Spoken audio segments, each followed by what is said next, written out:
embark on a journey to liberate this country from bad governance, corruption, and dictatorship. And I am very elated to join this team of distinguished leaders in this country who have played a significant role in our democratic process. I have come with many senators and members of parliament who we work with as a way of showing our solidarity with this team. I want to give my commitment and that of my team and our supporters, and there are many, they are in millions, that we are part of this team and we'll walk this journey together to liberate this country. And we shall make whatever sacrifices necessary to make sure that William Ruto is a one-term president. People have short memories. President William Ruto has a very short memory. This team here, we sat with him in my house and we assured him that he'll be president and we'll do whatever it takes to make sure he's president. And we worked very hard. And we took him to State House. And when he reached there, he put aside everything we had agreed on how we need Kenya to be. We had 47 economic charters with each and every county agreeing on the economic interventions that will be required for each county. He put them aside. We had agreed on the payment of pending bills for our business community to bring money into circulation. He put that one aside. We had agreed on the bottom-up economic model of putting money into people's pocket. The minute he reached State House, he changed course. He got a small team of economic advisors and came up with a very brutal program of removing whatever little money was in people's pocket from their pockets. Along the way, I could not agree with him. I couldn't agree with him because I'm a very principled person. And I told him, boss, we have lost focus. This is what we told the people of Kenya. We had assured the people of Kenya that we will never carry out evictions and demolitions that are inhuman. And when he made a decision to evict people from Nairobi River along the line, and the Nairobi River Commission was in my office and he asked me to lead that program, I told him I can't do it because it's against my principle. And he said, you must do it. When we had the Finance Bill 2024, I was a lone voice in cabinet telling him, listening to the people of Kenya, they will not accept this finance bill. And it will leave us with an egg on our face. He became intolerant. He became dictatorial. And the government that he leads is a one-man show. I can tell you today, all those ministers you see there, they are flower girls.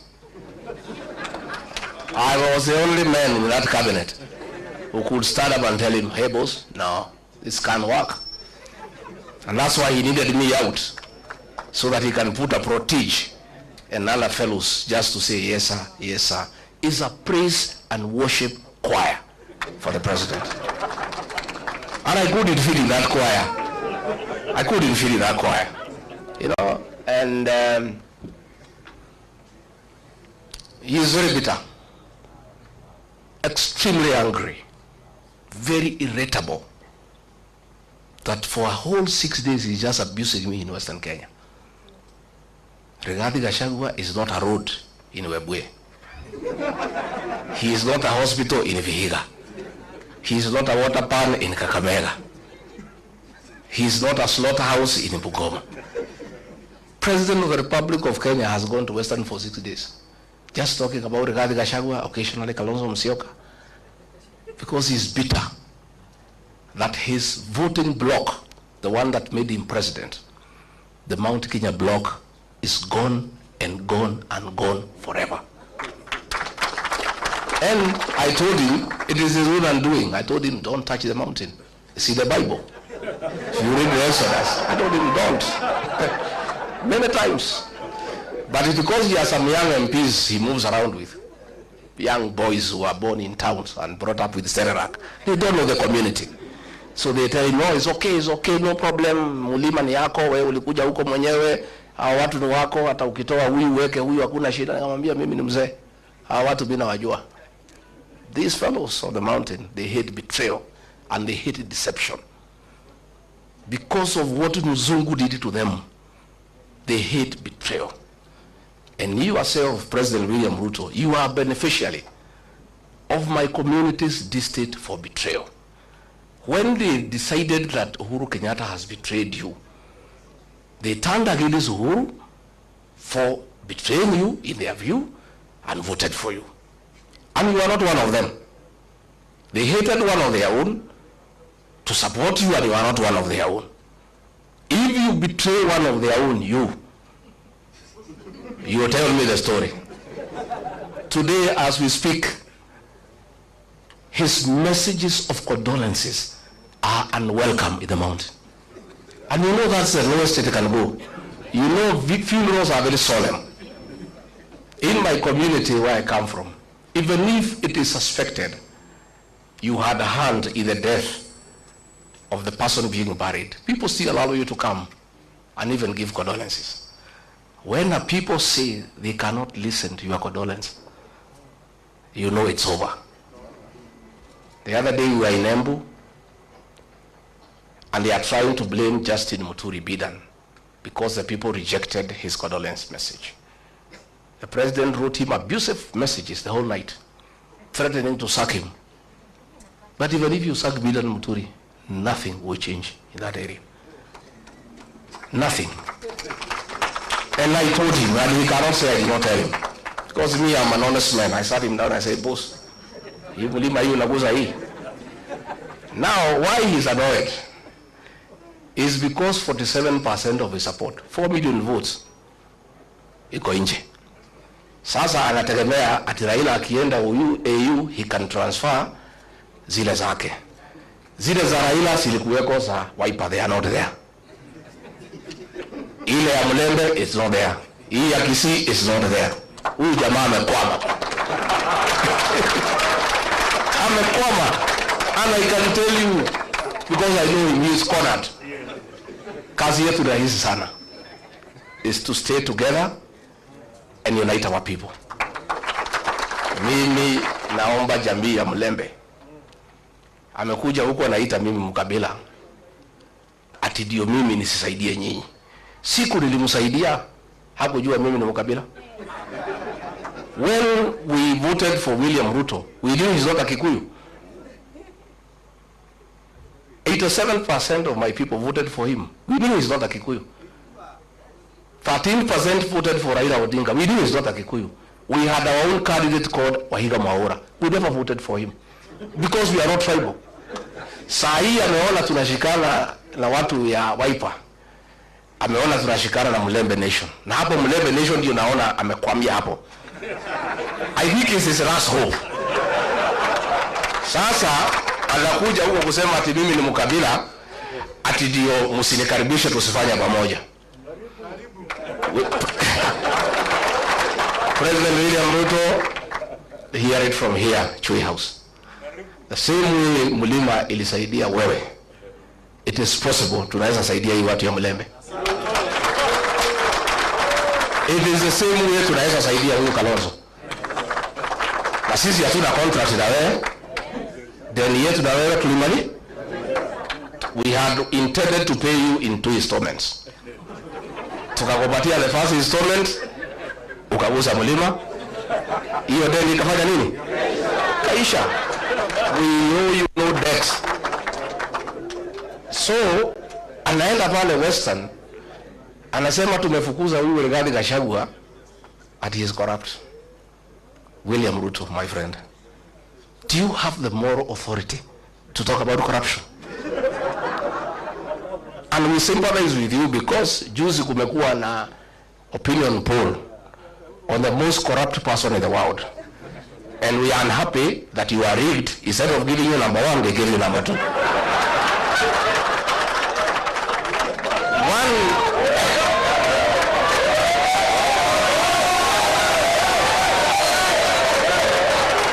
to say,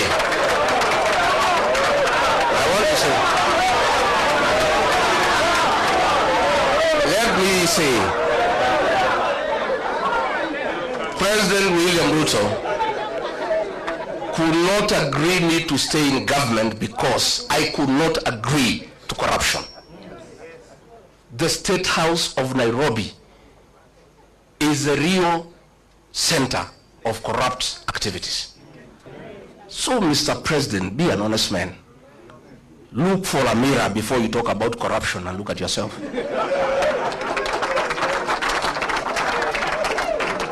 If you think the people of Kenya are very intelligent, Rigathi Gachagua has not been associated with any scandal in this country.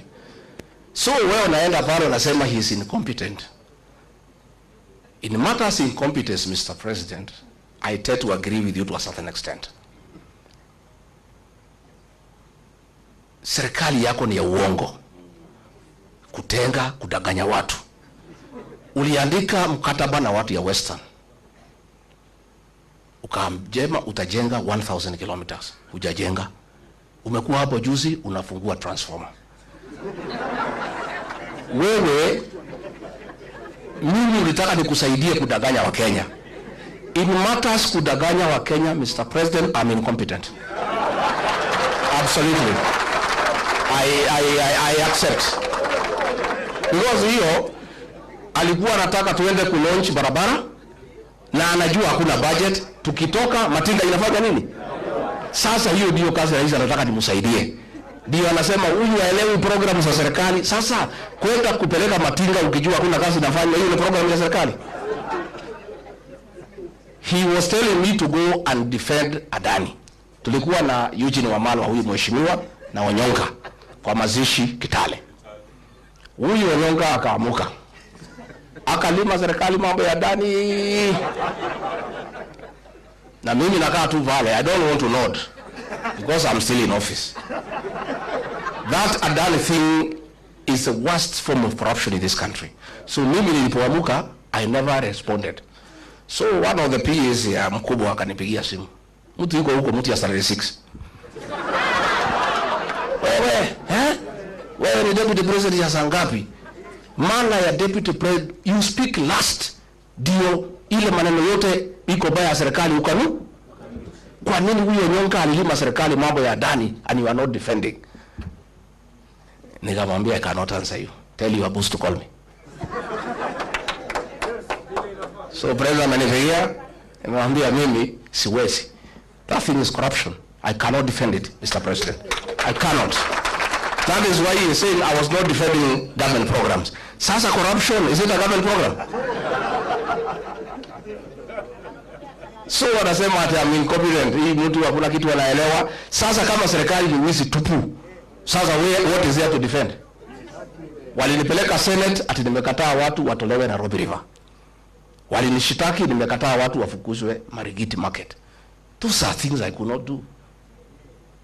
Ukiangalia hii maneno ya affordable housing, it is the worst fraud against the people of Kenya. And it's good today I tell the country. And those are things he was telling me to go to TV to defend. I told him I will not. Mimi pia nikichwa ngumu.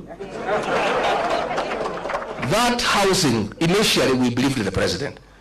That ni ya kuleta ajira, nini, maneno kizungu mingi, we looked okay. Until it came to my attention, it has nothing to do with housing. Ni biashara. Ya kwamba PS wa housing. Ukitaka kujenga affordable housing, you must go and sign a subcontract na kampuni ile tauza simiti na chuma na mabati. Na hiyo kampuni watu wale wakubwa zaidi Kenya wako ndani ya wapi? So this housing levy inatolewa kwa watu ya Kenya is to make sure these houses are going on. Ndio hao wauze simiti, wauze chuma, wauze mabati. That is what the president is accusing me of not understanding and being incompetent. Sasa mimi nauliza, na mimi nataka niseme, I want to assure the people of Kenya, this team I see here, and when I listen to the people of Kenya, because I listen a lot, once a new government is sworn in, that housing levy will have to be abolished so that we restore the dignity of the payslip. The dignity of the payslip. Wakenya wamehangaishwa zaidi. Na nimeona mpaka yule mkubwa ya wafanyikazi amekuwa ameingia kwa hiyo praise and worship team. Watu nakazwa mambo ya NSSF, mambo haongei. Kazi yake ni praise and worship. Those are the things sisi ambaye tumeshindwa kufanya. So finally ndio nimalize, because I wanted to tell the president, usidanganye wa Kenya. Useme ukweli, tulikosania corruption because wewe ndio unaeneza corruption na watu yako. Na it is impossible to make any progress in this country unless we sort out this country in terms of leadership. We'll sink lower and lower. Finally niambie watu ya Western, because mimi naona huyo jamaa amekwama hapo kwenu. Nyinyi mko na bahati that we are here to advise you. Alienda kwenu siku 6. Kwetu he was there 6 days out of 7 every week. Hakuna kanisa hajaingia. Hakuna barabara hajui kwa jina. Hakuna soko hajui kwa jina. And you would memorize, we are very impressed. Anataja barabara, Wakikuyu wanasema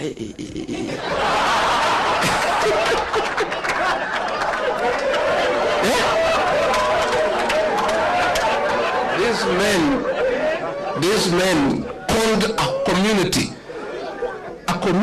that has pride, a community that's hardworking, that is rich.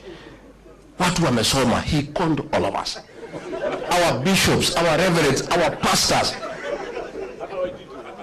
Hata huyo Waititu na mimi Rigiji, he called all of us. Alikuwa anakuja kuangalia osho. Sasa amekuja kwenu Musangalele, Mwalamu. That is the same script. Nyinyi mkikubali mtalia vile watu ya mlima wanalia. All this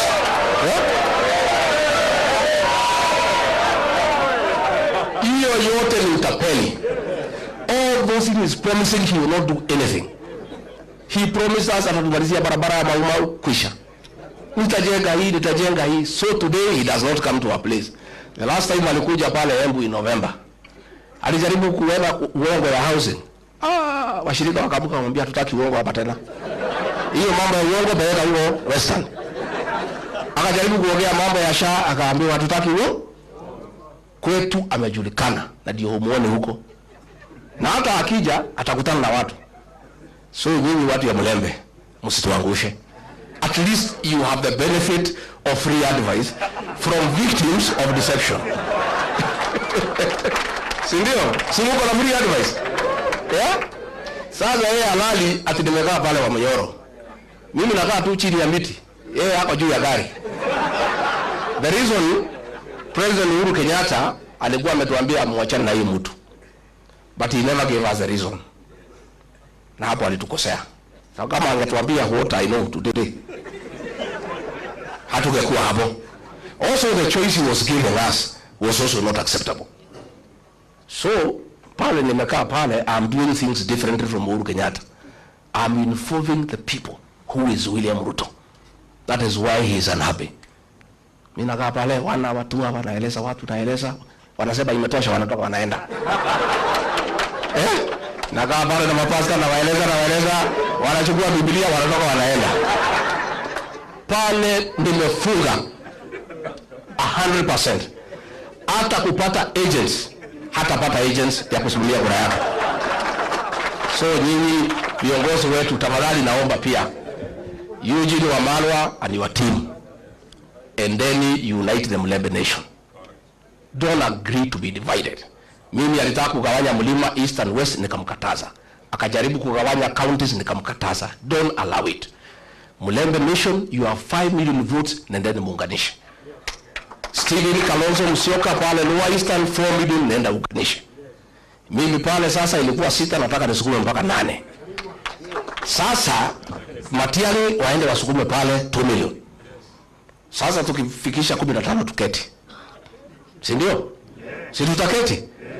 And we must not let the people of Kenya down. They were asking, wewe, wananiambia, wewe Rigathi, tenda tafuta marafiki.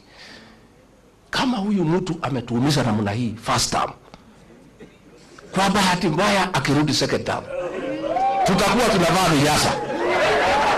Sasa nyinyi tafuta marafiki, mtafute formula. Na hatutaki kujua ni nani. Mkuje mtuambie formula ni? So we shall be selfless as a team. We shall be selfless. And let us not approach this election with a predetermined mindset. That lazima ikuwe ni mimi ama ni mimi. Wacha tuseme tuko na kibarua ya kungoa hii jamaa. That is the first objective. Let us consolidate our votes, consolidate. Uzuri, payslip holders are 3 million. Na kila, every payslip holder has a minimum influence of 2 people. Those are 9 million people who have a personal issue with William Ruto. Sasa, ongeza Gen Z. Maneno imeisha. So, and I want to, as I sit down, I want to ask our Gen Zs, please, you are doing a very good job, our sons and daughters, on the social media, keeping this guy in check. Continue. But that is not enough. You must take IDs and register as voters. Because the final transformation of this country will happen on the ballot box. Not on a smartphone. The smartphone will create the awareness and create the necessary mood and mobilize people. But the actual transformation of getting the right leadership will happen on the ballot. So we want to ask the Gen Zs and the millennials, please, take IDs, register as voters, and continue what you are doing on the smartphone. Now you are doing a good job. Huyu jamaa halali. Even if he was accusing me, ati mimi ndio naongoza Gen Z. Nikamwambia president, that's a good wish. If I'm the leader of Gen Z, I'm a very strong leader in this country. Because it's a serious force. So, leaders, hawa niwapongeze. This journey is not for the cowards and the faint-hearted. This man is angry and therefore dangerous. I must tell you. Alituma watu Limuru, walitaka waniue. Mungu akanisaidia. Siku ingine ametuma askari anitupie tear gas huko Shamata. Siku ingine ametuma criminal gang kuumiza bibi yangu. What he must know is that some of us, and he knows us well, of course he is forgetting. When the fourth administration was against him and persecuting us, we stood with him and never feared. Sisi si watu ya kuziwa uoga, hata tukiuziwa hatuna pesa ya kununua. But I want to tell these leaders, you must be steadfast. You must be on the right side of history. And with these two great leaders, and Matiang'i and the others who come on board, we'll work together. Na tutasaidiana. We'll continue consulting, tutatembeleana. Hivi karibuni, we are also going to unveil our movement. And it's a serious movement. And it's a national movement, but the home of the mountain. Just like every party has a certain home. It's a national party, but with a home. Watu ya mlima wamesema sisi tulienda harusi na gari ya mtu mwingine. Kufika kwa mtu tukaambiwa tushuke. Sasa tunatafuta gari yetu ya kwenda harusi. Sasa kila iko magari hapa. Sasa tutakutana kwa harusi, Mercedes iko, Range Rover iko, magari imejaa wapi? Pale. This UDA, when I make my announcement in another few weeks, will be a shell. It will be a shell. There will be nothing. Ulifukuza sisi, tumetoka na watu wetu wote. Nobody, even people are impatient. If you know the pressure I am under to announce the vehicle, I am not sleeping. People are impatient and they don't want to see anything yellow. You know? So, sisi tutauda gari yetu. Na itakuwa ni gari kubwa ni ya Wakenya wote. Na tunataka tuungane pamoja na hao wengine tupange Kenya. And we mean well for this country. Na mtu asikuambie ati sisi ni wakabila kwa sababu tunaunganisha nyumbani. You would be stupid to go to the national table before you organize your house. Lazima kila mtu apange nyumba Alafu ndio tuketi kwa meza ya Kenya, si ndio? So we must all organize our houses so that tutengeneze nyumba hii, tutengeneze hii, tutengeneze hii, tutengeneze hii. Yeye is bitter kwa sababu hii yangu alikuwa anafikiria ni yake. Sasa amejua si yake. Sasa ako na machungu. Na there is nothing we can do, hatuwezi msaidia. Pole. Wewe omba Mwenyezi Mungu, huyu mzee aende EU kama he can give you his base. I don't know whether loyalty is transferable. Whatever he can give you, you see what to do with it. Hii ya Western naona kama imeenda, Ukabani imeenda, ya Kisii imeenda. Sasa pale kwake tutapambana. Hata sisi tutakuwa hapo. Baba akienda, ile tabaki pale tutangangania na wewe. Si tutangangania? Kwa sababu there are some guys who came to see me from Siaya. Wanasema, they came to my house. Wanasema, sikia, Tukiji, sisi, our loyalty is not transferable. Sisi ni watu ya baba. Akishaenda AU, tuko free. Na sisi vile tunaona yeye ni mtu ya kusema ukweli, tunaweza elewa. So, even that Nyanza, baba akienda, will be there also. Because there are also people who want to join the rest of Kenya. So mimi nimefurahi sana and thank you very much, na tumeshukuru. DAP Kenya continue consolidating until Governor Natembea asiuziwe uoga, na hata akiuziwa asinunue. You know they were saying that when they impeach me at I am finished at 2 weeks, alidanganywa na vijana hapo hii ya town. Hii mlima, they have no use for any leader who is not having a position. Tukitoa huyu wanawachana naye, wanachukua yule mpya.